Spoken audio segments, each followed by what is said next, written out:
ಜನವರಿ 15 ಮಕರ ಸಂಕ್ರಾಂತಿ ಬರ್ತಾ ಇದೆ. ದಕ್ಷಿಣಾಯಣ ಮುಗಿದು ಉತ್ತರಾಯಣಕ್ಕೆ ಪ್ರವೇಶ ಮಾಡುವಂಥ ಕಾಲ ಇದು.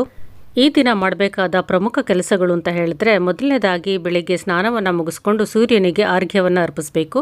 ಸೂರ್ಯದೇವನು ಮಗನಾದ ಶನಿದೇವನ ಜೊತೆ ಸಂಧಾನ ಮಾಡಿಕೊಂಡು ಒಂದಾದ ದಿನ ಇದು. ಆದ್ದರಿಂದ ಶನಿದೇವನಿಗೆ ಪ್ರೀತಿಯಾದ ಎಳ್ಳನ್ನು ಬೇರೆಯವರಿಗೆ ದಾನ ಮಾಡೋದು, ವಿನಿಮಯ ಮಾಡ್ಕೊಳ್ಳೋದು ಮಾಡಿದ್ರೆ ಶನಿದೇವನ ಪ್ರೀತಿಗೆ ಪಾತ್ರರಾಗ್ತೀವಿ.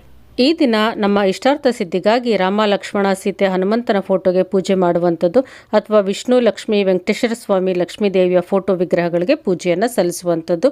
ನೈವೇದ್ಯಕ್ಕೆ ಸ್ವೀಟ್ ಪೊಂಗಲ್, ಖಾರ ಪೊಂಗಲ್, ಎಳ್ಳು, ಬೆಲ್ಲ, ಕಬ್ಬನ್ನು ಇಟ್ಟು ಪೂಜೆ ಸಲ್ಲಿಸಬೇಕು. ಮುಕ್ಕೋಟಿ ದೇವರುಗಳನ್ನು ಒಳಗೊಂಡಿರುವಂಥ ಕಾಮಧೇನು ಅಂದರೆ ಹಸುವಿಗೆ ಈ ದಿನ ಪೂಜೆಯನ್ನು ಸಲ್ಲಿಸಿ ತಿನ್ನೋದಕ್ಕೆ ನಾವು ಕೊಡಬೇಕು.